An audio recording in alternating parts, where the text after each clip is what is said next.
समन्ता चक्रवालेषु अत्रा गच्छन्तु देवता सद्धम्मं मुनिराजस्स सुनन्तु सग्ग मोक्षदं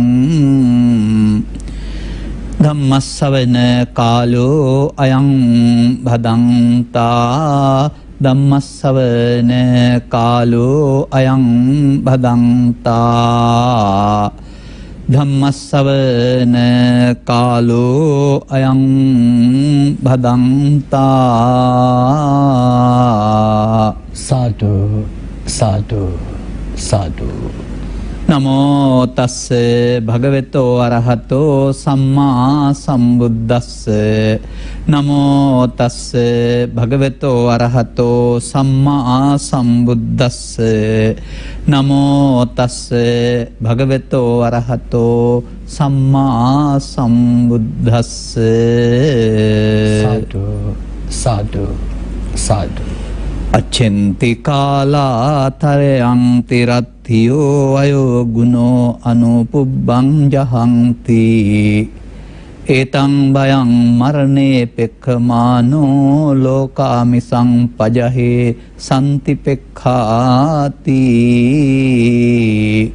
साधु साधु साधु रंग श्रीलंका माध्यम තුලින් මෙම ධර්මානුශාසනාව විකාශන කරවා ගැනීම සඳහා සදහැවර අනුග්‍රහක දායකත්වය දැරුවා වූ පින්නතුන් ප්‍රමුඛ ධර්ම ශ්‍රවණාබිලාසී සදහැවර පින්නතුනි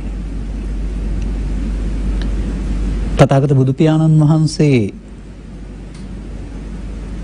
දෙවි කෙනෙක් ඉදිරියේ පැහැදිලි කළා වූ කරුණු පැහැදිලි කිරීමක් අඩංගු ගාථාවක් තමයි මම මේ ඔබට ඉදිරිපත් කරන්න ලැබුවේ. සංගතනිකායේ සගාථා වර්ගයේ පවතිනා වූ මේ අච්ඡන්ති කියන සූත්‍රය ගාථා දෙකකින් යුක්ත දෙයක්. මේ ගාථා දෙකෙන් පෙන්වන්න හදන දර්ශනය දෙවියන්ට නෙමෙයි ඔබට අදාළ වෙන ආකාරය පැහැදිලි කිරීම සඳහා තමයි මම මේ ධර්ම දේශනාව ගොනු කරන්න කල්පනා කරන්නේ. ධර්ම ශ්‍රවණයට සූදානම් විය යුතු ආකාරය පිළිබඳ අලුතින් ධර්මාවදීන්ට අවශ්‍ය නැහැ.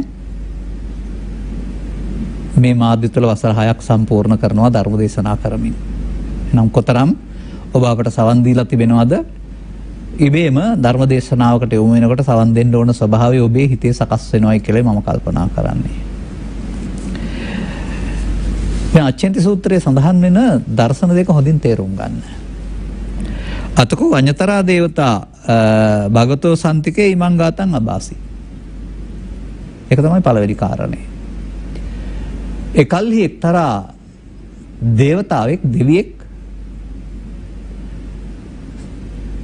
භාග්‍යතුන් වහන්සේ ඉදිරියේ මෙන්න මෙහෙම ගාතාවකින් යමක් පැහැදිලි කළා. ඒ ඔහුගේ දර්ශනය. දෙවියන් කියන්නේ කවුද කියලා ඉස්සෙල්ලා කියලා දෙන්න ඕන. දෙවියන් කියන්නේ බුදුරජාණන් වහන්සේ වදාළ ආකාරයට පුණ්‍ය කිරිවත සූත්‍ර අනුවගත් කල මිනිසුන් වශයෙන් සිට ඉහළ මට්ටමින් දානයේදී සිල් රැක ඒ ප්‍රතිඵලයක් වශයෙන් පරලෝක ගිහින් උපන්න අය. එනම් පිනින් තමයි යෝන් පරලෝක ගිහින් තිබෙන්නේ. දැන් මේ ඉන්න ඕපපාතික ප්‍රතිසන්දියේ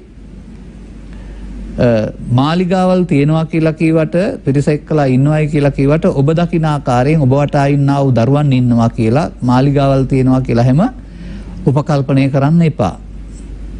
මන්දයත් මහා කච්චායන මහරහතන් වහන්සේ දෙවියන් පිළිබඳ විස්තර කරනු ලබනවා. ඒකෙන් තමයි මම මේක තේරුම් ගන්නෙ. අපට ඝනකයක් තියෙනවානේ. දැන් ඔය අණ්ඩජ ජලාපුජ සංසේදජ කියලා කියන්නා වූ විතරෙන් විත්ලින් හට ගන්නා වූ වැදෑමහක් තුලින් හට ගන්නා වූ නැත්නම් තවත් පිළවෙක් වශයෙන් හට ගන්නා වූ මේ සත්ත්ව කොට්ටාස සතර මහා භූත ප්‍රදාන කරගත්ත ඝනකයකින් හැදෙන අය. ඒ නිසා වුන්ට ජරාව හේවත් දි รา යාම ලෙඩවීම කියන ව්‍යාධි කියන ඒවා තියෙනවා. ජරා ව්‍යාධි තියෙනවා. දෙවියන්ට ජරා ව්‍යාධි නැහැ කියලා උන්වහන්සේ වදාරන්නේ. අන්න ඒකෙන් හොයාගන්න. එහෙනම් උපතේ ගන්න තියෙනවා ජීවිතාවසානයේ මරණය තියෙනවා. පඨවි ආපෝ තේජෝ වායතරට අයත් ඝනකයක් නැති නිසා තමයි ජරා ව්‍යාධි නැත්තේ කියන එක තිරුම් ගන්න හොඳ තැනක් ඒක. එතකොට මේ දෙවියෝ කල්පනා කරනවා පිනින් ඉපදිලා දැන් ඉතින් මේ ඉන්නේ හොඳ සැපතක්. ඝනකයකුත් නැහැ ජරා ව්‍යාධියකුත් නැහැ. දැන් ඉතින් මේ ලෝකෝත්තර සුවය කියලා තමයි යා හිතන් ඉන්නේ. එහෙමයි ඒගොල්ලොන්ගේ දර්ශනය. මොකද උපදිනකොටම විශාලයි ආපහු ලෙඩවීමක් නැත්නම් ජරා ව්‍යාධියකුත් නැත්නම් සතුටටම ආහාරයකට ජීවත් වෙන්නේ. ඒ තමයි ඔවුන් කල්පනා කරන ලෞතුල සුව.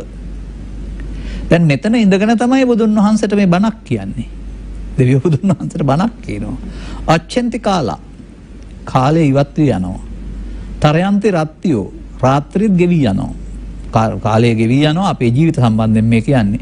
එතකොට ක්‍රමෙන් රාත්‍රියනුත් ගෙවි යනවා. වයෝගුණ අනුපුබ්බං ජහන්ති. වයස නැත්තම් වයෝ ගුණය වයෝවෘද්ධ භාවයකී වයස කියන එක ටිකන් ටික අවරට ගිහින් අතහැරෙනවා. එතකොට මේ තුනම තර්ජන තුනක් පෙන්වන්නේ. ජීවිත ගෙවි යනවා, රාත්‍රියෙන් ක්‍රමානුකූලව ගෙවි යනවා, වයස හිමිමා වෙන්න යනවා. අවසානයේ මොකද්ද හම්බ වෙන්නේ මිනිස්සුන්ට? මරණය. ඒ මරණය සම්බන්ධයෙන් ඔබේ කැමැත්තක් තියනවද? නැහැ. අකමැත්තෙන් තමයි මරණයටපත් වෙන්න සිද්ධ වෙන්නේ පෘථග්ජන හැමෝටම. ඒතං බයං මරණේ පෙක්ඛමානෝ. අර කියපු කාලේ ඉක්ම යාමෙන්, රාත්‍රී ඉක්ම යාමෙන්, වයස ගෙවි යාමෙන් සිදුවන මරණය පිළිබඳ ඔබට කිසියම් අපේක්ෂාවක් බලාපොරොත්තුවක් තියෙනවා නම් ඒන් මිදෙන්න. පුඤ්ඤානි කෛරාත සුඛාවහානි සැපගෙන දෙන පින් කරන්න ඕනේ. කවුද මේ කියන්නේ? බුදුරජාණන් වහන්සේ නෙවෙයි. අර දෙවියෝ. ඒක මේකට දේව භාෂිතය කියලා කියන්නේ. ඒ වුණාට අපේ බෞද්ධ සමහර පින්නතුන් නැත්තම් දේශකයන් වහන්සේලා බවා අර ඊට යට තියෙන ගාතාව කතා කරන්නේ නැතුව මේක ගැන කියනවා. එතකොට අපට ඊළඟ ගාතාව අමතක වෙලා මිනිස්සෙයින්ට සැපගෙන දෙන පින් කරන්න කියලා වදාළේ බුදුන් වහන්සේ නෙමෙයි. ඒක දෙවියන්ගේ මතය. ඒ දෙවියන්ගේ මතයේ ක්‍රියාත්මක වෙන සීමාවක් තියෙනවා. මට ඒක කියන්න පුළුවනි. මේ බුදුන් වහන්සේ වදාළ ආරි සත්‍ය ටිකක් ගැඹුරු දෙයක්. සවන්දී සුතමේ ප්‍රඥාව ඇති කරගෙන, තේරුම් කරගෙන චින්තාමේ ප්‍රඥාව ඇති කරගෙන අනුගමනය කිරීම තුළ තමයි බුදුන් වහන්සේ වදාළ ධර්මයේ සරණින් දුකින් නිදහස් වෙන්න පුළුවන් වෙන්නේ.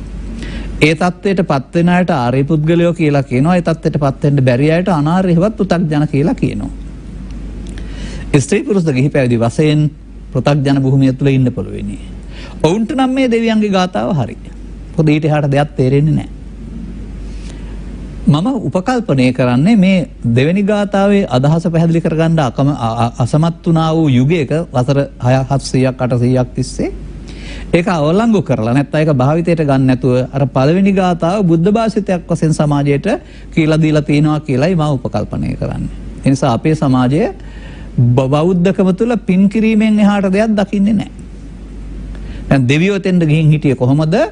බොහෝ දානෙ දීලා සිල් රැකලා. දානීය සීලයේ ප්‍රතිඵලය තමයි ඔය මහේසාක්‍ය දේවත්වයට පාදක වෙනවා කියලා පෙන්වන්නේ. එතන දි รา යාමක් නැති බැවින් කල්පනා කරනවා දැන් ඉතින් සුවසේ ඉන්න කවදාවත් ජාත්‍යරා ව්‍යාධි මරණ නැති වෙයි කියලා දෙවියෝ තමයි උපදෙස් දෙන්නේ. එහෙනම් පින් කරලා දෙවියන් වෙත එන්න කියලා. මේ මරණයෙන් නිදහස් වෙන්න නම් සැපගෙන දෙන පින් කරන්න කියලා. නමුත් ඒ තථාගතයන් වහන්සේලා දාලා දෙන්නේ නෙවෙයි. ඔබ මොනවද දන්නේ? මා දන්නවා පවෙන් අපාගත පුද්ගලයා පව විපාක ගෙවා එතනින් චුත වෙලා හීන දින ප්‍රතිසන්දියකටයි එනවා නම් එන්නේ ආපහු.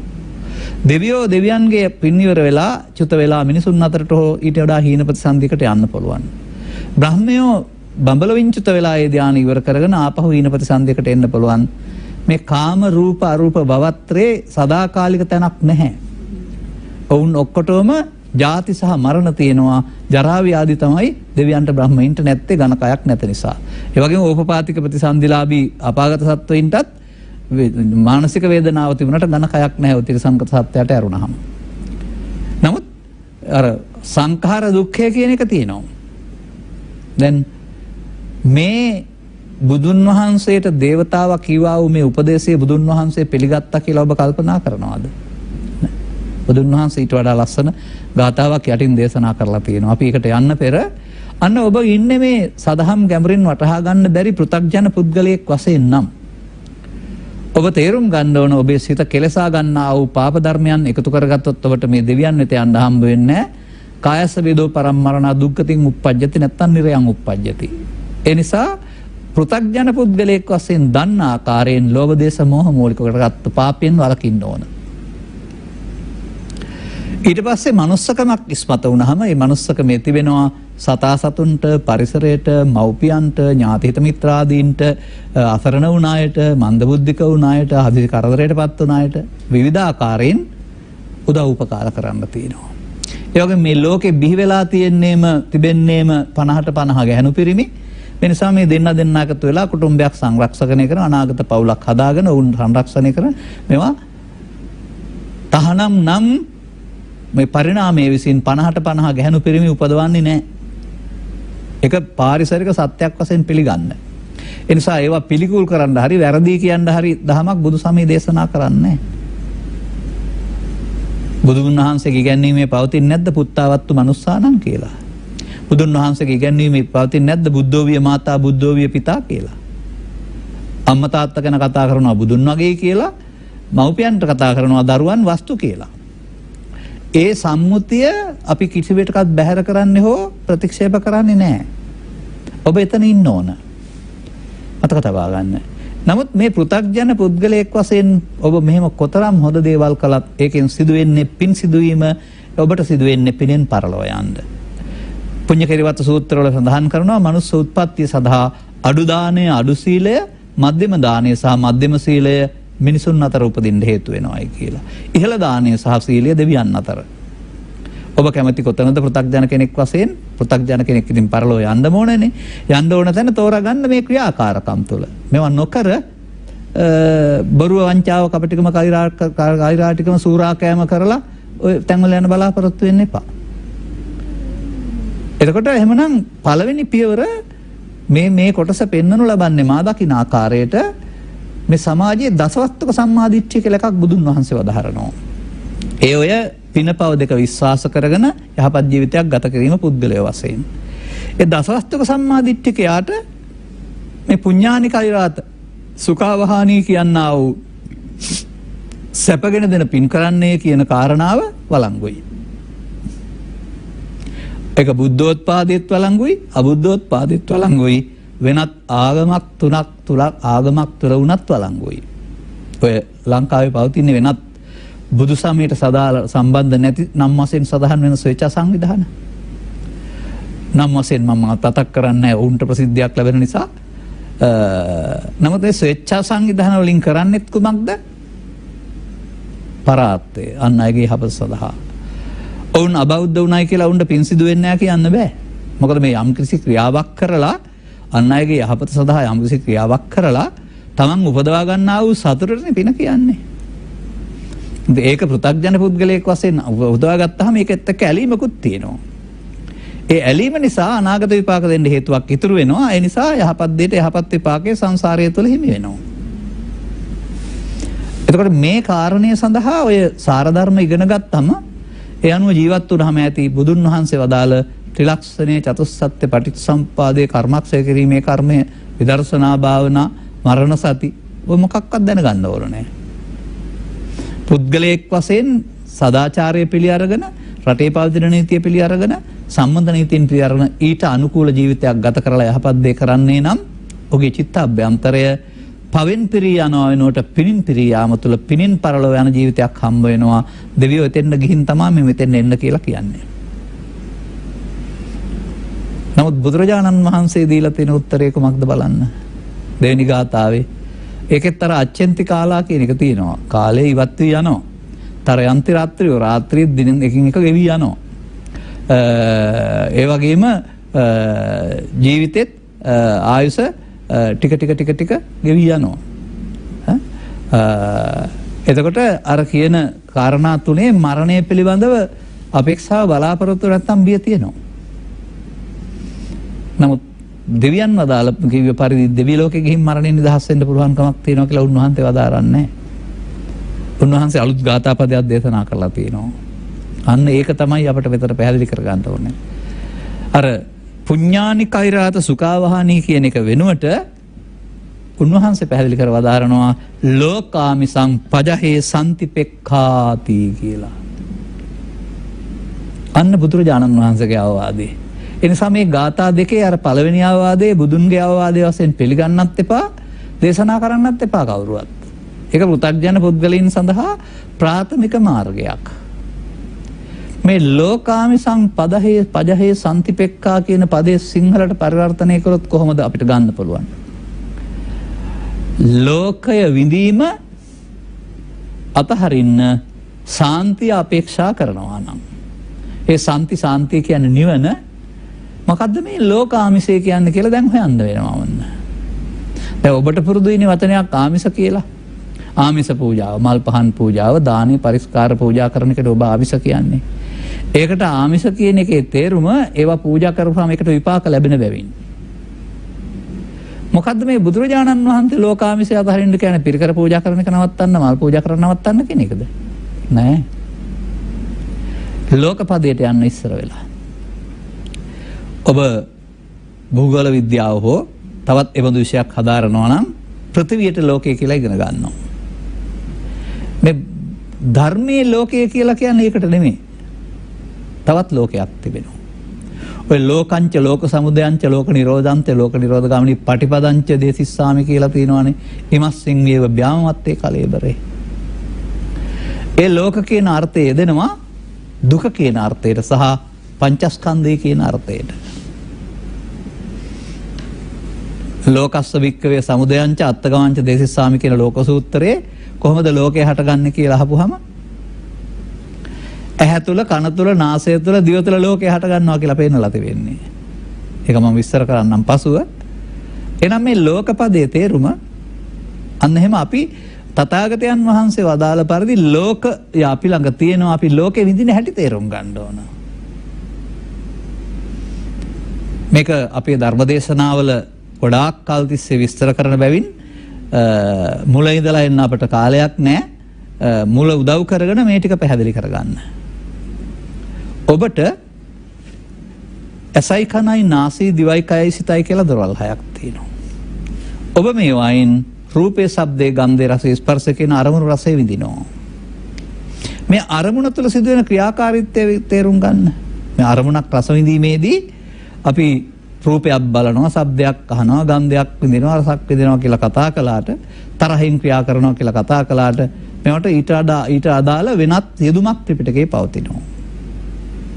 අන්නේ යෙදුම ඔබ ළඟ සිදුවෙන බව ඔබ හොඳට තේරුම් ගන්න.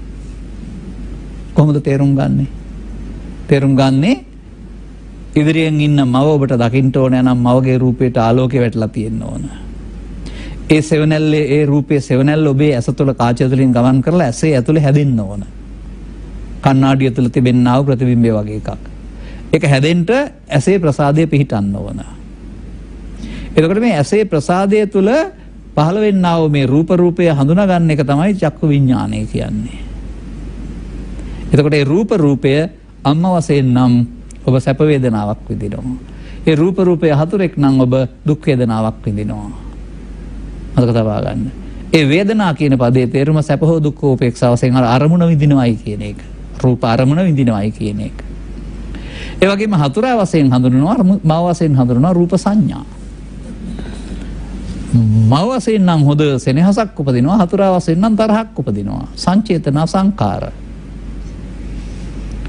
මේ රූප චෛසිකයෙන්, වේදනා චෛසිකයෙන්, සංඥා චෛසිකයෙන්, සංකාර චෛසිකයෙන් යම් ආකාරයක විවිධාකාර වෙනස් වීම් සහිතව හඳුනාගත්තාද ඒ සියල්ල ඒ ආකාරයෙන් වාර්තා කිරීම, විශේෂයෙන් දැන ගැනීම හේවත් විඥාන කියන පදයට පැවරෙනවා. මේක ඇහැ තුළ සහ කන තුළ, නාසය තුළ, දිව තුළ සහ කය තුළ සහ සිත තුළ හය ආකාරයෙන් පහළ වෙන බව සත්තට්ඨාන කුසල සූත්‍රයේ දුන්වහන්සේ පැහැදිලි කරලා තිබෙනවා. අන්න මේක තමයි ලෝක. පංචස්කන්ධ ලෝකය. මතක තබා ගන්න. එතකොට අපි මොකද කරන්නේ? පංචස්කන්ධ ලෝකය විඳිනවා. රූපය විඳිනවා, ශබ්දය විඳිනවා, ගන්ධය විඳිනවා, රසය විඳිනවා, ස්පර්ශය විඳිනවා, හතුරා මිතුරා වශයෙන් විඳිනවා. පවපින වශයෙන් විඳිනවා. අන්න ඒකට කියනවා ලෝකාමිස කියලා. මේ විඳින්න යාමේදී මොකද වෙන්නේ? සසරට බැඳෙනවා. අන්න එතන තමයි අර විඳින්න ගියාම සිදුවෙන ආදීනව සිදුවෙන්නේ. කොහොමද ඒක සිදුවෙන්නේ? මේ කියන ආකාරයට අපි ජීවිතේ ශරීරයක් පාවිච්චි කළාට ශරීරය පාවිච්චි කරන්නේ ඇස තුල, කන තුල, නාසය තුල, දිව තුල, කය තුල උපදින්නා වූ ස්කන්ධ පහක් මුල් කොටගෙන මේ ස්කන්ධ පහට එන දේවල් කෙරෙහි ලදරු කාලයේ පටන් ක්‍රමයෙන් අපි ලෝභයෙන්, ද්වේෂයෙන්, මෝහයෙන් ඇලෙමින්, ගැටෙමින්, ඇලෙමින් මුලා වෙමින්, ගැටෙමින් මුලා වෙමින් මේවත් එක්ක අපි බන්ධනයක්, සම්බන්ධයක් ඇති කරගනු ලබනවා. අන්න එතකොට මොකද වෙන්නේ? මේ හටගෙන නැසී අවශ්‍ය කාර්යය කර දීම සඳහා පහළ විය යුතු ෂණිකව ඉපදී නැසී ආ යුතු පංචස්කන්ධය අපි පංච උපාදානස්කන්ධයක් බවට පත් කරගන්නවා. අන්න දැන් මොකද වෙන්නේ? ඒක තමයි ලෝකාමිසං. ලෝකෙ විඳින්න ගියාම සිදුවෙන ආස්වාදයේ ආදීනවය. ඒ විඳිනවා කියන එකට පෙන්වන්නේ මේ අරමුණ හොඳයි, සැපයි, සාන්තයි, හරි වැරදි ආදී වශයෙන් මමත්වයෙන් ගෙන විඳිනවා කියන එක. ආමිස කියන වචනේ තේරුම. එතකොට මමත්වයෙන් ගෙන විඳීමේදී මඤ්ඤමානෝකෝ බික්කු බද්දෝ මාරස්සහෙවත් මමත්වයෙන් ගත්තාම සසරට හේතු ඉතුරු වෙනවා. අන්න ආදීනවය. මේ සමාජයේ තාමත් තේරුම් අරගෙන නැහැ. සසරක් තියනවා නෙවෙයි, අරමුණේ මුලා වීම තුළ, පව තුළ, පින තුළ, ධානය තුළ යන්න සසරක් Taman හදා ගන්නවයි කියලා. අන්න දෙවියෝක දන්නේ නැහැ. දෙවියෝ ඒ නිසා පින තුළ සසර හදාගෙන දිව්‍ය ලෝකෙ ගිහින් එතෙන්ට එන්න කියලා අතවන්නනවා අනිත් අයට. තථාගතයන් වහන්සේ දකිනවා එතෙන්ට ගිහින් කරන්න දෙයක් නැහැ. ආපහු පින් ඉවරුනහම මෙහාට එන්න වෙනවා. ඒ වගේම පුබ්බනිමිති කියන සූත්‍රයේ තථාගතයන් වහන්සේ වදාරලා තිබෙනවා දෙවියන්ගේ පින්වල කාලය ඉවරුනහම චුත වෙන්න සිදු වෙනවහම ඒ ළඟ ඉන්න අය අස්සසීමක් කරනවායි කියලා. ඒ අස්සසීමේ සඳහන් වෙන්නේ බෝ ඊතෝ ගන්තා සුගතින් ගච්ඡ කියලා. බොහෝ කියන්නේ ඔබ කියන එක. මෙයින් ගිහිල්ලා සුගතියට යන්න. මෙත අනිත් දෙවිවරු තමයි මේක කියන්නේ. සුගතින් ගන්තා සුලද්දලාභං ලබ. සුගතියට ගිහිල්ලා ලබන්න තියෙන ලාභයක් තියෙනවා, ඒක ලබා ගන්න. සුලද්ද යහපත් ලාභයක්. සුලත්තලාභං ලබිත්වා සුප්පතිට්ඨිත බවාහි. සුලද්ද ලාභය ලැබුණා නම් මනාව පිහිටන්න. මේ බුදුන් වහන්සේ වදාරන්නේ පුබ්බනිමිති සූත්‍රයේ දෙවියෝ අනිත් අය යන් මේ චුත වෙන්න හදන කෙනා අස්සසන හැටි. දැන් මේක අහගෙන ඉන්න භික්ෂුවකට මතක් ප්‍රශ්නයක් මත වෙනවා. මොකද මේ බෞද්ධයෝ හිතන් ඉන්නවා, මිනිස්සුත් හිතන් ඉන්නවා මේ මරණයෙන් එහා පැත්තට සුගතියට යන එක දෙවියන් වෙත යන එක කියලා. ඒ නිසා දෙවියන්ගේ සුගතිය කියලා මොකද්ද දැනගන්න ඕනේ භික්ෂුව? ස්වාමීනි භාග්‍යවතුන් වහන්සේ දෙවියන්ගේ සුගතිය මොකද්ද? දෙවියන්ගේ සුගතිය මිනිස් ලෝවයි. බෝහිතෝ ගන්තා සුගතින් කියන්නේ මනුස්ස ප්‍රතිලාභය ලබන්න කියන එක. හොඳ පාඩම් අපේ අයට. ඊට පස්සේ සදහම් හමු වෙන එක තමයි සුලද්දලාභය. මනුස්සයාට සදහම් හමු වෙන එක. ඒ ධර්මයේ සරණ කරන සාන්ත සමාධියටපත් වෙන එක තමයි සුප්පතිට්ඨිත බවාහි. මම මේ අනුව නිගමනය කරනු ලබනවා මේ බුදුන් වහන්සේ වදාළ ධර්මයට පිළිසරණ කරගන්න පුළුවන් මිනිස් වර්ගයාට පමණයි. එහෙම නැත්නම් එහෙ පුළුවන් නම් බුදුරජාණන් වහන්සේ කාලයේ දීපයේ දේශේ කුලයේ මව බලලා දිවි ලෝකෙ උපදලා බණ කියන්නේ නැතයි. ඔවුන්ටත් මෙහෙන්න වෙලා තියෙනවා නම් එහෙනම් දෙවියන් වෙත ගියාම මොකද වෙන්නේ? කීයක් හරි හම්බ කරන හෝටලයකට ගිහින් කාලා සල්ලි ඉවරනකොට ආපහු හම්බ කරන්න එනවා වගේ පින් ටික ඉවර වෙලා ආපහු පින් රැස් කරන්න මෙහෙන්න වෙනවා. එනිසා මේ දේව සංකල්පය තුළ සමාජයේ තිබෙන්නා වූ අදි탁සේරුව බුදු සමයේ සඳහන් එකක් නෙවෙයි. පොළොන්නර යුගයෙන් පස්සේ, මහනුවර යුගයෙන් පස්සේ බෞද්ධකම වෙනුවට දෙවියොත් ආපු නිසා, රජවරු දෙවියන් වහන්සේලා අන්‍යාගමිකව සරණ කරගත්ත නිසා, ඔවුන්ටත් විහාර පූජනීය ස්ථාන වලට යන්න ඕන නිසා දේවාලත් ඉදි කරපු නිසා සද්ධර්මයේ යටපත් වෙන්න දෙවියන් බලවත් වුණා. දැන් වෙනත් ආගම් වල දේවාල වල නැත්තම් තැන් වල රූප හදාගත්ත දෙවිවරු ඉන්නවා. ඒ බුදුදහම දෙවිවරු නෙවෙයිනේ. නමුත් ඒ වගේම බලවත් දෙයක් අපිට වඩා බලවත් අය අපිට පරිගන්න රිදවන්න හුණියම් කරන්න ඉන්න අය කියලා තමයි අපේ බෞද්ධයෝ තුඟක් හිතන්නේ. ඒ නිසා බුදු සමයේ දේව සංකල්පය තේරුම් ගන්න. මිනිස්සුන්ගෙන් පරිගන්න ඉන්න කෙනෙක් නෙමෙයි. පිනෙන් ඉපදිලා ඕපපාතික සැප විඳින කෙනෙක්. නමුත් සරණාගතේ පින් ඉවරුනහම චුත වෙන්න වෙනවා. නමුත් පුතග්ජන පුද්ගලයෙකුට මිනිසත් බව ලබා මිනිසුන් අතර හෝ දිව්‍යයන් අතර ඉපදීම ඇරුණාම අවිද්‍යාව දුරු කරගන්න බැයි නම් විකල්පයක් නැහැ. ලබාගත් මනුස්ස ජීවිතේ ඊට පස්සේ මොකද කරන්න ඕන? මේ ලෝකාමිසං. මේ ලෝකේ විඳින්න ගියාම නේද අපායේ දිව්‍ය ලෝකේ බ්‍රහ්ම ලෝකේ යන්න වෙන්නේ කියන එක තේරුම් ගන්න වෙනවා.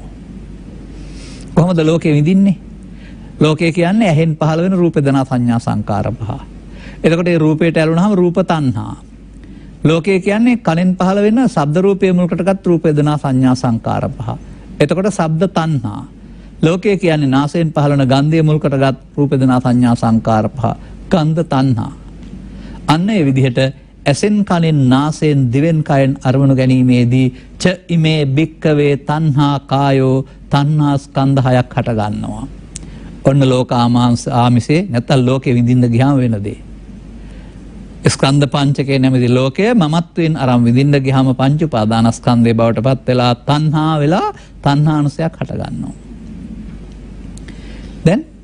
දැන් එහෙමනම් මොකද වෙන්නේ? තණ්හාය ජායති සෝකෝ තණ්හාය ජායති භයං. අන්න අපි තණ්හා කරන්න ගින් තමයි සෝකේ බය හදාගන්නේ.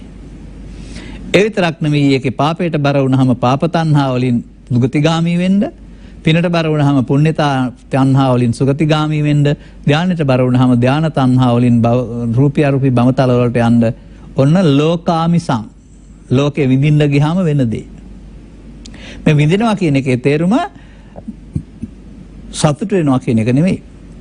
මගේ මගේ ආත්ම වශයෙන් අරගෙන ඇලෙනවා කියන එක. නැත්නම් ගැටෙනවා කියන එක. දැන් එහෙමනම් ස්කන්ධ පංචකේ මමත්වෙන් අරගෙන විදීමේදී පංච උපාදානස්කන්ධේ බවට පත් වෙනවා.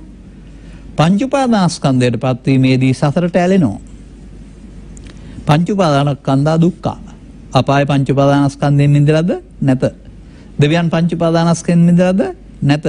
බ්‍රහ්මයන් පංච උපාදානස්කන්ධයෙන් මිදලාද නැත. මාවට ඉදිරිපත් කරලා ඇති ගිලාන සූත්‍රය. ගිලාන සූත්‍රයේ බඹලව පතන් දෙපා එකේ සක්කාය තියෙනවා කියලා බුදුන් වහන්සේ වදාරන්නේ. ඒ සක්කාය කියන්නේ ඝනකයක් තියෙනවා කියන එක නෙමෙයි පංච උපාදානස්කන්ධය තියෙනවා කියන්නේ. දෙවියන් දවසක් බුදුන් වහන්සේට පැහැදිලි කරන්නේ බාලපඬිත සූත්‍රයේදී අපි මේ මෙතෙන් වෙලා මේ සක්කායෙන් මිදලා ඉන්නවා කියලා හිතන්නේ අර නිවන කියලා හිතනවා කියලා මම කිව්වේ. නමුත් අපි තුලත් සක්කාය තියෙනවා නේද? මෙන්න මේක ගැඹුරු අදහසක්. එහෙනම් අපාය දිව්‍ය ලෝකේ බ්‍රහ්ම ලෝකේ මනුස්ස ලෝකේ සක්කාය හේවත් පංච උපාදානස්කන්ධයෙන් මිදුන තැනක් නැත. අන්න ලෝකාමිසං. මේ රූප වේදනා සංඥා සංකාර විඥාන නම් ලෝකය මගේ කොට මම කොට මගේ ආත්ම කොට ඇලමින් ගැටමින් විඳින්න ගියාපුවාම තමයි මේ සසර ගමන හැදෙන්නේ. ඔන්න ඇත්ත සිද්ධිය. එහෙනම් ඔබට මේ වචන තුරට මම වෙනත් අර්ථයක් දෙන්නද? ත්‍රිපිටකයේ සඳහන් පරිදි මේ අරමුණ විඳින්න ගිහින් අරමුණේ ඇලෙන්න ගැටෙන්න ගිහින් පව් සිද්ධ වෙනවට කියනවා අපුඤ්ඤාභි සංකාර. ඒ ලෝකෙට බැඳෙන එක විදිහක්. මේ අරමුණ විඳින්න ගිහිල්ලා ගොහින් ඇලෙනවට කියනවා පිනට පුඤ්ඤාභි සංකාර. ඒ ඇසෙන් කනෙන් නාසෙන් දිවෙන් කයෙන් අරමුණ විඳින්න ගිහින් සිත තුළ හදාගත්තා වූ සංසුන් සමාධියක් විඳින්න ගිහින් එකතු වෙන එකට කියනවා ආනිජ්ජාභි සංකාර. දැන් තථාගතයන් වහන්සේ සංඛාරා පරමා දුකා කිව්වේ මෙන්න මේ සංඛාර තුනින්ම දුකින් මිදෙන තැනක් නැහැ. සංඛාරංච නිරෝධේන දුක් නැති දුක්ඛස සම්භවෝ දුකක් හටගන්නේ සංඛාර නිරෝධ කරගත්තාම. අන්න ඒක තමයි මේ බුදුන් වහන්සේ පැහැදිලි කරන්නේ. එහෙනම් දෙවියන්ගේ දර්ශනය ලෞකිකයි. බුදුරජාණන් වහන්සේගේ දර්ශනය භවගාමිත්වයේ තුන් පැත්තම ලෝකාමිසේ ප්‍රතිඵල. නැත්නම් ස්කන්ධ පංචකයට එන දේ හතුරාකොට මිතුරාකොට පවකොට පිනකොට ධානයකොට ලෝභයකොට දේශයකොට මෝහයකොට මමත්වයෙන් විඳින්න යාමට කියනවා ලෝකාමිසං. දැන් එහෙමනම් ඒ අபிසංකාර තුල සසරක් හම්බ වෙනවා වරුණාම සම්තිපෙක්ඛා නැහනේ. ශාන්තිය අපේක්ෂා කරලා හරියන්නේ නැහැ. නමුත් බොහෝ දෙනාට ඒත්තු ගන්නන්න තාමත් අමාරුයි. මොකද සියවස් ගණනාවක් තිස්සේ මේ ලෝකාමිසය අතහරින ධර්ම න්‍යාය අර පුඤ්ඤානි කෛරාත සුඛාවහානි කියන ගාථාව බුදුන් වහන්සේ වදාළ දෙයක් කියලා හිතාගත්ත නිසා මේ අතහරින්න කියන කාරණාව තේමා කොටගත් ධර්ම දේශනා තුළින් සමාජයට අවබෝධයක් ලැබිලා නැහැ. එඳා පිනෙන්ම නිවන් දකින්න, පිනෙන්ම පරලෝ යන්න, පිනට එහා බුද්ධ ආගමේ මොකුත් නැහැ කියලා හිතන අහිංසකයෝ මේ සමාජයේ ඉන්නවා. ඒක තේරුම් ගන්න වෙනවා. අපි කවදාවත් ඒක බැහැර කරන්නේ නැහැ, ප්‍රතික්ෂේප කරන්නේ නැහැ. මොකද ඒක පෘථග්ජන සමාජයට යන්න තේරෙන්නේ නැහැ. නමුත් මේ තුනට අපි මොකද්ද කියන්නේ? මේ පාප වූ රැස් කිරීමට, පින් රැස් කිරීමට, ධානසල් රැස් කිරීමට මොකද්ද පෙන්වන්නේ කියන්නේ? මම නම් කියන්නේ කර්ම මාර්ගය. කර්මයට විපාක. අර පවට කියනවා පුණ්‍යාභි සංකාරයට පාප මාර්ගය කියනවා. පිනට පුණ්‍යාභි සංකාරයට පුණ්‍ය මාර්ගය කියනවා. ධානයට අනිජාභි සංකාරයට ධාන මාර්ගය කියනවා. තුනම පාප කර්ම, පුණ්‍ය කර්ම, ධාන කර්ම තුනම ලෝකාමිසය විඳීමේ විපාකයයි. දැන්වත් පුළුවනිද මිනිසෙකුට පවේ උපාදානෙන්, පිනේ උපාදානෙන්, ධානයේ උපාදානෙන් පරලෝ යන්න ලෝකයක් හැදෙනවා කියන එක තේරුම් ගන්න? තියනවා නෙවෙයි තමන් හදාගෙන යනවා කියන එක තේරුම් ගන්න. දැන් අර දෙවියන්ට මෙහාට එන්න කියලා වදාලා නම් බ්‍රහ්මයින්ට එහෙදී ලෞකික ධානලාභීන්ට චුත වෙන්න සිදු වෙනවා කියලා වදාරා නම් සාන්තිය අපේක්ෂා කරන්න වෙන තැනක් නැහැ. අපාය තුල කොහොමත් පිළිගන්න බෑ. දෙවියන් තුල ඒක තිබෙනවා නම් තථාගත බුදු පියාණන් වහන්සේ මෙහෙන්න ඕන කියලා වදාරන්නෙත් නැහැ. එහෙනම් තථාගත බුදු පියාණන් වහන්සේ මනුස්ස ලෝකෙට එන්නේ නැතුව දිව්‍ය ලෝකේ පහළ වෙලා ධර්ම දේශනා කරයි. හිතන්න මම කියන්නේ. අපි මේ ලබාගෙන තියෙන මනුස්ස ජීවිතය ලෞකික අභිවෘද්ධියේ පමණක් සපුරා ගන්න 100% කාලය යොදන්නේ නැතිව. ඒ අභිවෘද්ධිය අපි ප්‍රත්‍යක්ෂේප කරන්නේ එහෙම නැහැ. මනුස්සයෙක් වශයෙන්, සත්පුරුෂයෙක් වශයෙන් ඔබට මවක්, පියෙක්, ගුරුවරයෙක්, දරුවෙක් ආදී වශයෙන් යම්කිසි වගකීමක් පැවරෙනවාද? ඒක බොහොම සන්තෝෂෙන් ඉටු කරන්න. රාජකාරිය වගේ. මොකද මෙහෙවරක් මේ ලෝකෙට වෙන්න ඕන.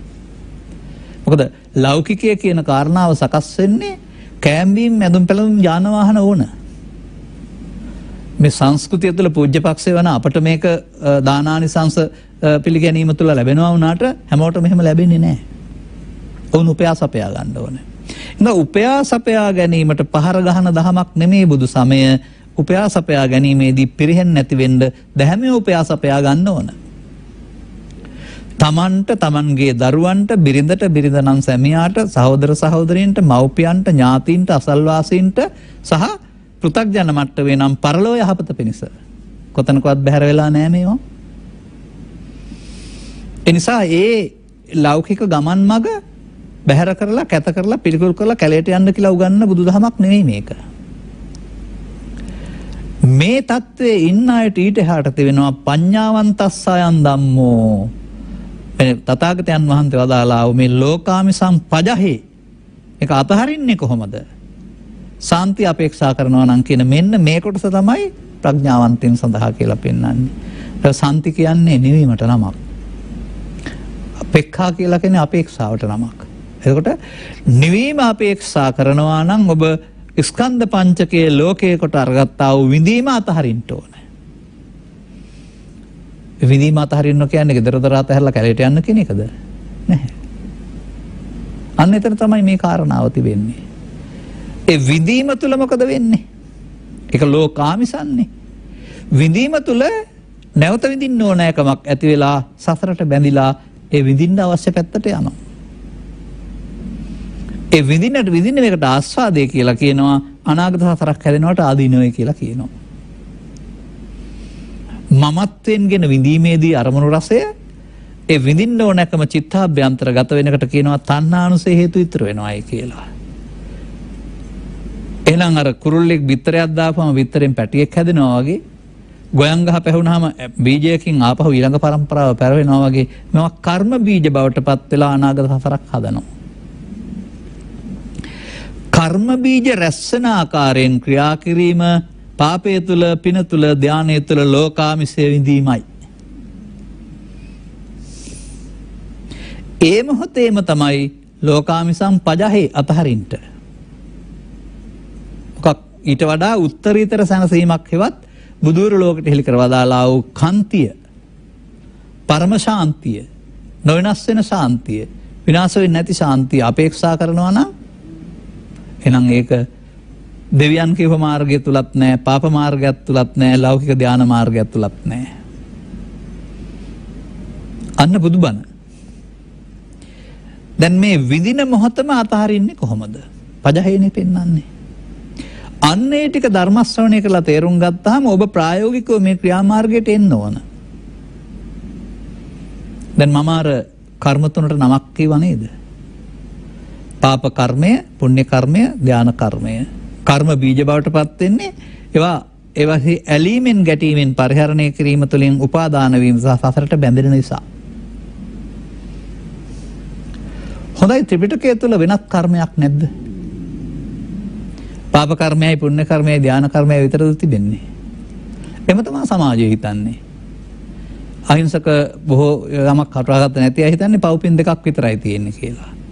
තව ටිකක් එහාට යනකොට භාවනාමය පුණ්‍ය කර්මයකුත් තියෙනවා දාන පැත්තට යන්න කියලා තුනක් තියෙනවා කියලා තේරෙනවා. මේ තුනම භවගාමී මේ තුනම බුදුදහමේ සාරේ යටපත් වූ සමාජයේ තියෙන දෙයක් කියන එක තේරුම් ගන්න ඊළඟ කර්මය හම්බ වෙන්න ඕන. පාලියෙන් තිබෙනවා අත්තිබික්කවේ කම්මං අකන්නං අසුකං අකන්න අසුක්ක විපාකං කම්මක්ඛයා සංවත්තති කියලා කර්මයක්. ආනනේ තවත් කර්මයක් තියෙනවා. ඒක කලුත් නෑ, කලු විපාකත් නෑ. ඒ කියන්නේ කතා කරන අර දුක් විපාක, දුක් සහ විපාක නෑ. සුක්ඛං සුක්ඛ විපාකං සුදු ලෞකික සැප සහ විපාකත් නෑ. අකන්නං අසුකං අකන්න අසුක්ඛ විපාකං කලුත් කලු විපාකත් නැති සුදුත් සුදු විපාකත් නැති. තවත් විපාකයක් තියෙනවා. කර්මක්ෂය කිරීමේ කර්මයෙන් ලැබෙන විපාකයේ ලෞකික නෑ ලෝකෝත්තර. අර ලෝකාමිසං අරවෙන් පෙන්නන්නේ ලෝකාමිසං පජහේ ලැබෙන එක තමයි අර ලෝකෝත්තර සම්තිපෙක්ඛා කියලා කියන්නේ. ඔන්න බුදුන් වහන්සේ ලෝ පහළ වෙලා මිනිස්සුන්ට ලෝකෝත්තර සැනසීම සඳහා දේශනා කර වදාළ මඟ නැත්නම් යන පාර. ඔබට ඕනේද? නිහිව පැවිදි ස්ත්‍රී පුරුෂ කැමති ආකාරයෙන් ඉඳිමින් ඒ ස්ථාවරය ගැටලුවක් නැහැ. ඕනේ නම් මෙය තේරුම් ගන්න වෙනවා. මේ පජහේ අතහරින්නේ කොහොමද? ඒ අතහරිනවා කියන වචන සමාජයේ පාවිච්චි කරන්නේ අම්මයි තාත්තයි ගෙවල් දොරවල් ඉරකඩම් ඔක්කොම අතහැරලා පන්සලට යනවා කැලේට යනවා කියන එක. නැත්නම් ඔය කාට හරි දෙන්න ඕන කියන එක. නැහැ. අර ආමිසං පජහේ කියන එකේ තේරුම විඳීම අතහරින්න. විඳීම කියන එකේ තේරුම විඳීම මමත්වෙන් ගන්නවා. අර මමත්වෙන් ගැනීම අතහරින්න කියලා නේද පෙන්වන්නේ. කොහොමද මේ විඳීම මමත්වෙන් ගන්නෙ? ගැඹුරු වැඩි වුණත් මම ඉන්න මිනිත්තු කිහිපයකින් එක පෙන්නනවා. මම ඇස තුල පෙන්නුවොත් කන තුල නාසය තුල දිව තුල කය තුල හැම එකක් තුලම ඔබ තේරුම් ගන්න. ඇසට හම් වෙන රූප අරමුණ ඔබ විඳිනවා. සැප හෝ දුක් හෝ උපේක්ෂා වශයෙන්. ඒකට කියන්නේ පස්සපච්චා වේදනා කියලා. ඒක ඇස තුල බලන්න. ඒ වේදනාවට ඇලෙනවට ගැටෙනවට තමයි කියන්නේ වේදනාපච්චා තණ්හා කියලා. තණ්හා වුණොත් බැඳෙනවට තමයි උපාදාන කියලා කියන්නේ. උපාදාන වුණොත් සසර උපදින්න හේතුවක් හැඟ වෙනවට තමයි කියන්නේ තණ්හා අනුසේවත් භව කියලා. මෙන්න ලෝක ආමිෂයේ විඳින්න ගියොත් තණ්හා උපාදාන භව විද්‍යා සංඛාරා සසරට බැඳෙනවා. මෙන්න මේ වැඩේ අතාරින්න මේ කියන්නේ. ඇස තුලත් ඒක රූපය මුල් කොටගෙන තණ්හා උපාදාන භව විද්‍යා සංඛාරා. කන තුලත් ඒක ශබ්දය මුල් කොටගෙන තණ්හා උපාදාන භව විද්‍යා සංඛාරා. නාසය දිව කය සිතටත් එහෙමයි. පව තුලත් ඕක තණ්හා උපාදාන භව විද්‍යා සංඛාරා පුඤ්ඤාවි සංඛාර. පින තුලත් ඕක තණ්හා උපාදාන භව විද්‍යා සංඛාරා පුඤ්ඤාවි සංඛාර. ලෞකික ධානයත් තුලත් ඕක තණ්හා උපාදාන භව විද්‍යා සංඛාර අනිජ්ජාවි සංඛාර. ඔන්න ලෝකාමිසං. එහෙමයි මාරයා මේ මිනිසාව සසරගත බන්ධනයට අහු කරලා තියෙන්නේ. ඔව් හොයාන යනවා නරකයකට වඩා හොඳ එක හොඳකට වඩා හොඳ එක. පවට වඩා පින හොඳයි පිනට වඩා ධානය හොඳයි. හොයාන ගියාට අර සසරගත බන්ධනෙන් එහා පැත්තට යන්න පාරක් බුදුවරයෙක් පහළ වෙලා පැහැදිලි කර දෙන තුරු කෙනෙකුට තනියෙන් හොයන්න බෑ. දැන් මේ තණ්හා උපාදාන භව විද්‍යා සංකාරයට තමයි අල්ලා ගැනීම කියලා පෙන්වලා තිබෙන්නේ. මොනවා අල්ලාගත්තත්. ඒ අල්ලා ගැනීම නොකිරීමට තමයි ලෝකාමිසං පජහේ සම්තිපෙක් අතහරින්න කියලා කියන්නේ. ඒ නිසා බය වෙන්න එපා. දැන් අපි මේ පැවිද්දට ආවනේ. අම්මා හිටියා තාත්තා හිටියා සහෝදර සහෝදරයන් හිටියා. අතෑරලාව කියන්නේ ආය හම්බෙන්නේ නැහැ කියන එකද? නෑ උන් මව්පියන් ඉන්නකල් ආදරෙන් සැලකුවා අපි බලන්දාව අපි උන් බලන්න ගියා. සහෝදර සහෝදරයන් ඉන්නකල් සහෝදරත්වයේ තියෙනවා. එහෙම අතෑරීමක් නෙවෙයි මේ කියන්නේ. මතක තබා ගන්න. අපිට මේ අරමුණ තුළ තිබෙනා වූ උපාදානය වීමේ වරද අතහරින්න කියලා මේ පෙන්වන්නේ. පජහය කියන වචනේ තේරුම ඒකයි. විඳින එක අතහැරියොත් අර වේදනා පත්‍ය තණ්හා තණ්හා පත්‍ය උපාදාන උපාදාන පත්‍ය භව විඳින එක. එහෙනම් ඒකේ සාන්තිපෙක්ඛා නැහැ. නිවීම අපේක්ෂා කරන්න බෑ ශාන්තිය. හොඳයි මේක අනිත් පැත්තට අරවලා බලමු අපි. සංයුතනිකාය සූත්‍ර දේශනාවල පෙන්නනවා මෙහෙම. ඔය ඇහැට කනට නාසයට දිවට කයට අරමුණ හමු වෙන එකට තමයි පස්සපත්‍ය වේදනා කියන්නේ. පස්ස වෙනවා කියන්නේ ස්පර්ශ වෙනවා. වේදනා කියන්නේ සැප හෝ දුක් හෝ උපේක්ෂා වශයෙන් විඳිනවා. පින් හෝ පව් හෝ වශයෙන්. ඒ වේදනාව හඳුනා ගන්නත් ඕන. එතනින් එහාට යන පාරේ යන්න එපා කියන එකයි මේ අතහැරීම කියලා පෙන්වන්නේ. වේදනාපච්චය තණ්හා. අන්නේ ඇහි නම් රූප තණ්හාව, කනේ නම් ශබ්ද තණ්හාව, පවේ නම් පාප තණ්හාව, ධානයෙන් නම් ධාන තණ්හාව, පිනේ නම් පුණ්‍ය තණ්හාව. තස්සායව තණ්හාය උපාදාන භවෙන්ට නොදී අශේෂ විරාග නිරෝධෝ. ශේෂ වෙන්න නොදෙනවට අවශේෂ කියනවා. ඇලෙනවට රාග කියනවා, නොඇලෙනවට විරාග කියනවා. ශේෂ වෙනවට අවශේෂ නිරෝධය කියනවා. නිරෝධ කියනවා හේතු ඉතුරු නොවි අවසන් වෙනවට. නිරෝධ. අන්න මේ පව තුල, පින තුල, ධානය තුල මිනිසාට නිරෝධය හම් වෙලා තිබුණේ නැහැ. පවෙන් සසරට බැඳේ, පිනෙන් සසරට බැඳේ, ධානයෙන් සසරට බැඳේ. එඳ බැඳීමෙන් නිර්වාණය හම්බ වෙන්නේ නැහැ. භව නිරෝධෝ නිබ්බානන්ති. මේ මොහොත ඉතුරු නොකර අවසන් කරන්නේ කෙසේද? එතකොට තමයි ශාන්තිය හම්බ වෙන්නේ. එනිසා බුදුරජාණන් වහන්සේ තමයි මේ අරමුණ උපාදානයේ නොකිරීමෙන් අනාගත හේතු ඉතුරු නොකර අවසන් කරන්න පුළුවන්, නිරෝධයටපත් වෙන්න පුළුවන් කියන එක තේරුම් අරගෙන ලෝකයට දේශනා කරන්නේ. අන්න තණ්හා නැත්නම් උපාදාන නැහැ, උපාදත්ත නම් භව නැහැ. පාලියෙන් කොහොමද පෙන්වන්නේ? තස්සායව තණ්හාය අශේෂ විරාග නිරෝධෝ තණ්හා නිරෝධා උපාදාන නිරෝධෝ උපාදාන නිරෝධා භව නිරෝධෝ. ඊට එහා පැත්තට සූත්‍රවල මොකද්ද පෙන්වන්නේ? භව නිරෝධෝ නිබ්බානන්ති. අන්න ඒකට තමයි ශාන්තිය කියලා කියන්නේ. දැන් බලන්න බුදු වදන කොතරම් සක්‍රියද කියලා. ලෝකාමිසං පජහේ සම්තිපෙක්ඛාති බුදුවන. ඔබට මේ ගෞතම සසුන තුළ ස්ත්‍රියක් හෝ පුරුෂයෙක් ගිහියෙක් හෝ පැවිද්දෙක් වශයෙන් ඉපදිලා මේ පවෙන් පිනෙන් සසර හදාගෙන අතරමං වෙනවට වඩා මේ උත්තරීතර සැනසීමකට පත් වෙන්න පුළුවන් නම් එහෙනම් ඒ අපේක්ෂාවට නම් බුදුරජාණන් වහන්සේ වදාරන්නේ අරමුණේ තණ්හා උපාදාන කොට ගැනීම හේවත් අල්ලා ගැනීම තැවුලට මාර්ගයයි, අල්ලා නොගැනීම ශාන්තිය සඳහා යන මාර්ගයයි. දැන් හරිද මේ ගාථා දෙකේ දේව භාෂිතයයි බුද්ධ භාෂිතයයි? එනිසා පෘථග්ජන පුද්ගලයන් සඳහා වළංගු වෙනවා පුඤ්ඤානික ෛරාත සුඛාවහානි.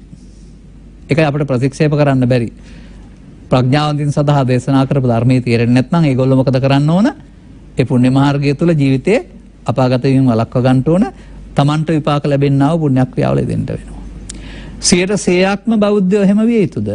ඒ ප්‍රඥාවන්තයෝ එක් දෙනෙක්වත් නැද්ද? සසුන පවතිනවා කියන්න පුළුවන් 100%ක්ම ඉන්නේ පු탁ජනාය නම්. නෑ මේ තෙරවරු ආරක්ෂා කළා වූ සද්ධර්මයේ තුලින් මේක තේරුම් ගත්තාම ප්‍රඥාවන්තයින්ට මේ ශාන්තිය නැමැති අපේක්ෂාවටපත් වෙන්නට මේ ලෝකාමිසං පජහේ තේරෙන්න ඕන. අර්ථ කර්ම මාර්ගය, මේක ධර්ම මාර්ගය. ධර්ම මාර්ගයේ මේ අනුකට හමු වෙන ධර්මය තමයි මේ ශාන්තිය කියලා කියන්නේ. බලන්න මේ අච්චෙන්ති සූත්‍රයේ ගාථා 4යි තියෙන්නේ. ගාථා 2යි තියෙන්නේ, පද 4යි තියෙන්නේ. නමුත් පුණ්‍ය මාර්ගයයි ධර්ම මාර්ගයයි දෙක විස්තර කරලා තියෙනවානේ. ඒක ඔබ තේරුම් ගන්න ඕන. ඔන්න ඕක තමයි ධර්ම ශ්‍රවණය කිරීම. එතකොට ඒකෙන් වැටහෙන එක සුතමේ ප්‍රඥා. තමන්ට අවබෝධ වෙන එක චින්තාමය ප්‍රඥා. දැන් පජහේ ආරම්භ කරන එක භාවනාමය ප්‍රඥා. මේ කරුණු තේරුම් ගැනීම තුළ ඔබ ලබාගත් මනුස්සකමේ බුදුදහම පිළිබඳ ගැඹුරු අවබෝධයක් ලබාගත් ජීවිතයේ තුළම ඔය පවතින යුතුයකම් ඔහොම ඉටු කරමින් ඒවා කෙරෙහි ඇලීමකින් ගැටීමකින් තොරව විඳවන්නේ නැති ජීවිතයකට පත්වෙමින් නිවෙන සැනස ජීවිතයක් අත්දකින්නට මෙම කරුණු පැහැදිලි කිරීම උපනිශ්‍රය කර ගන්නා ලෙස ඉල්ලමින් සවන් දුන්න ඔබ හැම දිනාට ධම්මස පාදා ගැනීමට මෙම කරුණු පැහැදිලි කිරීම උපනිශ්‍රේ වාකින සුභාශිංසනයේ ප්‍රාර්ථනා කරමින් මම ධර්මානුශාසනාව මෙතකින් අවසන් කරනු ලබනවා. සාදු සාදු සාදු. අද මෙම ධර්මානුශාසනාව රංග ශ්‍රී ලංකා රූපවාහිනියෙන් විකාශනය කිරීම සඳහා මහරගම ගම්මානපාර පළමු පටුමග අංක 22කින් 3 දරන නිවසේ පදිංචි ජයන්ත රත්නායක දයාබර ස්වාමිපුරුෂයා සහ දරුවන් විසින් අනුග්‍රහක සදහවර දායකත්වයේ දරා තිබෙනවා.